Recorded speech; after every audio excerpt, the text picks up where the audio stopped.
اعوذ باللہ من الشیطان الرجیم بسم اللہ الرحمن الرحیم خلق السماوات والارض بالحق، اللہ نے پیدا کیا ہے آسمانوں اور زمین کو حق کے ساتھ، یعنی بامقصد ہے، نتیجہ خیز تخلیق ہے، یہ بے نتیجہ کا کار عبث اور باطل نہیں ہے۔ یکبر اللیل علی النہار، وہ رات کو لپیٹ دیتا ہے دن پر، ویکبر النہار علی اللیل، اور دن کو لپیٹ دیتا ہے رات پر۔ اب یہ جو ہے کہیں یولج اللیل فی النہار آتا ہے، کہیں یکبر آ رہا ہے، تو یہ مختلف جو الفاظ ہیں، تعبیرات ہیں، لیکن مقصد کیا ہے کہ یہ دن اور رات ہے تو نہیں ہے۔ آپ کو معلوم ہے کہ پورا نظام جو چل رہا ہے اسی کے حوالے سے ہے، پورا عالم نباتات کا جو ریسپیریشن کا نظام ہے وہ اسی کے ساتھ متعلق ہے، لہذا یہاں کوئی شے بھی بے مقصد نہیں ہے۔ جب کوئی شے بے مقصد نہیں ہے تو انسان کیسے بے مقصد ہو سکتا ہے؟ کس لیے اس کو پیدا کیا؟ حدیث میں جیسا کہ آیا کہ انما الدنیا خلقت لکم وانتم خلقتم للآخرہ، دنیا تمہارے لیے بنائی گئی لیکن تم آخرت کے لیے بنائے گئے ہو۔ جب تک کہ آخرت کا تصور نہ ہو پھر انسان کا، خاص طور پر انسان میں جو اخلاقی حص ہے، ایک مورل سینس ہے اس کے اندر، کچھ چیزیں اچھی ہیں کچھ بری ہیں، اس کا احساس ہے اس کے اپنے اندر، تو اس کا کوئی نتیجہ کہاں آخر نکل رہا ہے دنیا میں؟ اس کے لیے دوسری زندگی اور بعد سے بعد الموت لازمی ہے۔ وسخر الشمس والقمر، اور اس نے مسخر کر دیا سورج کو بھی اور چاند کو بھی، کل یجری لاجل مسمى، یہ سب کے سب چل رہے ہیں ایک وقت معین تک کے لیے۔ الا هو العزیز الغفار، آگاہ ہو جاؤ وہ زبردست ہے اور بخشنے والا ہے۔ خلقکم من نفس واحدۃ ثم جعل منها زوجها، اس نے بنایا تمہیں ایک ہی جان سے، ایک ہی جی سے۔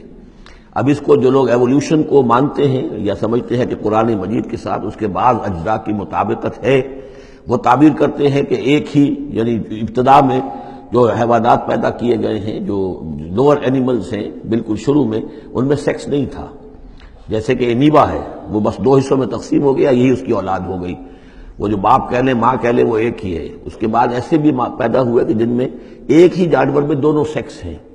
یہ جو راؤنڈ ورم ہوتا ہے، راؤنڈ ورم جو برسات میں جو نکل آتے ہیں بہت لمبے لمبے سے کیڑے، یہ ہرمافرڈائٹ ہیں، ان کے اندر میل اور فیمیل آرگنز دونوں ایک کے اندر موجود ہوتے ہیں۔ تو اس طریقے سے رفتہ رفتہ پھر ڈفرینسیشن ہوئی، میل علیحدہ ہو گیا، فیمیل علیحدہ ہو گئے۔ خلقکم من نفس واحدۃ ثم جعل منها زوجها، اسی جان سے اس کا جوڑا بنایا۔ وانزل لکم من الانعام ثمانیۃ ازواج، اور تمہارے لیے 8 جوڑے اتار دیے تمہارے مویشیوں میں سے۔ عام طور پر عرب میں جو مویشی موجود تھے ان میں سے اونٹ نر اور مادہ، گائے نر اور مادہ، اسی طریقے سے بھیڑ نر اور مادہ، اور بکری نر اور مادہ، یہ جو ہیں ان کے ہاں یہی مویشی تھے۔ ثمانیۃ ازواج یہ سورہ انعام میں بھی آ چکا ہے، وہ ہمیں یاد ہوگا۔ من الابل اثنین ومن البقر اثنین ومن المعز اثنین، یہ وہاں آ چکا ہے۔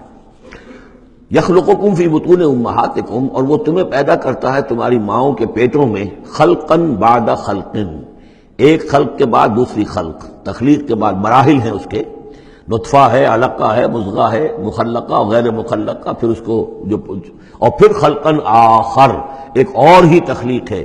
اس پہ میں عرض کر چکا ہوں کہ اس موضوع پر ضربہ سلام جو ہے قرآن مجید کا، وہ سورہ مومنون کا پہلا رکوع ہے۔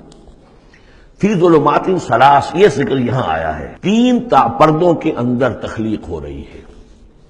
یعنی ایک پردہ یہ پیٹ کی دیوار ہے، جو مردوں کی بھی دیوار ہے، یہ پیٹ کی ایبڈومینل وال ہے۔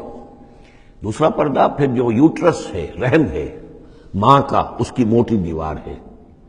تیسری وہ جھلی ہے جس میں کہ وہ بچہ جو ہے جنین لپٹا ہوا ہوتا ہے۔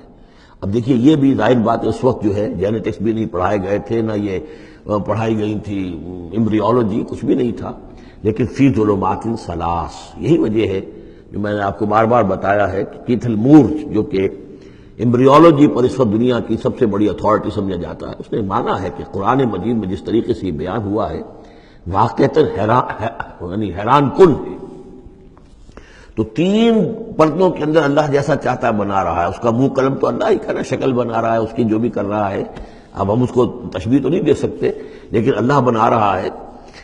یخلقکم فی بطون امہاتکم، وہ بناتا ہے، تخلیق کرتا ہے تمہاری ماؤں کے پیٹوں میں، خلقن بعد خلقن، ایک طرح سے دوسری طرح، ایک درجے کے بعد دوسرا درجہ، فی ظلمات ثلاث، 3 اندھیروں میں۔ ذالکم اللہ ربکم، وہ ہے اللہ تمہارا رب۔ لہ الملک، بادشاہی بھی اسی کی ہے، لا الہ الا هو فانا تصرفون، اس کے سوا کوئی معبود نہیں ہے، تو کدھر پھرے جا رہے ہو، پھرائے جا رہے ہو۔ ان تکفروا فإن اللہ غنی عنکم، اگر تم کفران نعمت کرتے ہو، کفر کرتے تو اللہ غنی ہے، اسے تمہاری کوئی ضرورت نہیں ہے، احتیاج نہیں ہے، یہ نہ سمجھو کہ اس کی سلطنت میں کوئی کمی آ جائے گی۔ ولا یرضی لعبادہ الکفر، لیکن وہ اپنے بندوں سے کفر پر راضی نہیں ہے، اختیار تو اس نے دیا ہے، اما شاکرا و اما کفورا، چاہو تو شکر گزار بندے بنو، چاہو کفران نعمت کے روش اختیار کر لو، چوائس از یورس، لیکن یہ جان لو اللہ راضی نہیں ہے کفر پر، راضی وہ ہوتا ہے وَإِن تَشْكُرُوا يَرْضَهُ لَكُمْ، اگر تم اس کا شکر کرو، اس کی تعریف کرو، اس کی بندگی کرو، پھر وہ تم سے راضی ہوگا۔ وَلَا تَزِرُ وَازِرَةٌ وِزْرَ أُخْرَىٰ، اور نہیں اٹھائے گی کوئی اٹھانے والی جان کسی دوسری جان کے بوجھ کو۔ ثُمَّ إِلَىٰ رَبِّكُمْ مَرْجِعُكُمْ، پھر تمہارا لوٹنا ہے اب تمہارے رب ہی کی طرف، فَيُنَبِّئُكُم بِمَا كُنتُمْ تَعْمَلُونَ، پھر وہ تمہیں بتا دے گا، متنبع کر دے گا جو کچھ کہ تم کرتے رہے تھے۔ انہ علیم بذات الصدور، یقیناً وہ جاننے والا ہے سینوں کے اندر چھپی ہوئی باتوں کا بھی، جو راز ہیں تمہارے سینوں میں۔ وَإِذَا مَسَّ الْإِنسَانَ ضُرٌّ دَعَا رَبَّهُ مُنِيبًا إِلَيْهِ، اور جب انسان کو کوئی تکلیف پہنچتی ہے وہ اپنے رب کو پکارتا ہے، دعائیں کرتا ہے اس کی طرف رجوع کرتے ہوئے۔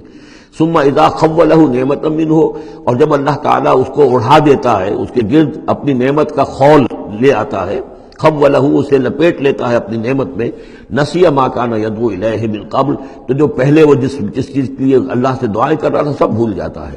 وجعل للہ اندادا، اور اس سے بھی بڑھ کر جو کرتا ہے شرارت وہ یہ ہے کہ اللہ کے مدے مقابل ٹھہرا لیتا ہے، لیضل عن سبیلہ، تاکہ بہکائے لوگوں کو اس کے راستے سے۔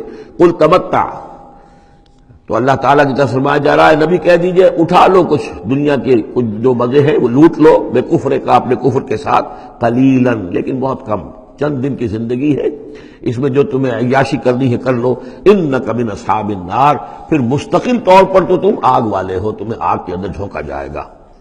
امن هو قانت آناء اللیل ساجدا وقائما یحذر الآخرۃ ویرجو رحمت ربہ، اس صورت میں یہ خاص اسلوب کئی مرتبہ آئے گا کہ ایک چیز کو، ایک جملے کو آگے نامکمل چھوڑ دیتے ہیں کہ اسے خود انسان پر کرے، فل ان دی بلینک، وہ خود بخود اس کے اندر مقدر تو ہے لیکن اس کو واضح طور پر نہیں کیا جاتا، مثلا اس کی مثال، اور یہ کئی دفعہ آئے گا اسلوب۔ اب من ہوا قانت آناء اللیل، بھلا وہ شخص کہ جو کھڑا رہتا ہے، بندگی کرتا ہے رات کے وقت بھی، ساجدن و قائمن، کبھی سجدے میں پڑا ہوا ہے کبھی کھڑا ہوا ہے، یحذر الآخرۃ، جو آخرت سے ڈرتا رہتا ہے، وہ یرجو رحمت ربہ، اور ساتھ ہی اپنے رب کی رحمت کا امیدوار بھی ہے، بس آگے کچھ نہیں۔ مراد کیا ہے؟ کیا بھلا یہ شخص کمن ہوا غافل، کیا برابر ہو جائے گا اس کے کہ جو غافل ہے؟ بھلا وہ شخص جس کی کیفیت یہ ہے کہ وہ فرما بردار ہے، راتوں کے اوقات میں بھی، سجدے میں بھی، اور کھڑے ہو کر بھی اللہ کی بندگی کرتا ہے، آخرت کا خوف اس کے دل میں ہے، لیکن اپنے رب کی رحمت کی امید بھی ہے۔ کمن ہوا غافل، کیا وہ شخص برابر ہو جائے گا اس کے کہ جو غافل ہے؟ قل، کہہ دیجئے، حل یستوی الذین یعلمون والذین یعلمون، کیا برابر ہو سکتے ہیں وہ لوگ کہ جو علم رکھتے ہیں اور وہ کہ جو علم نہیں رکھتے؟ انما یذکر اولو الالباب، حقیقی نصیحت اور سبق تو حاصل وہی کرتے ہیں کہ جو عقل مند لوگ ہیں۔ صدق اللہ العظیم۔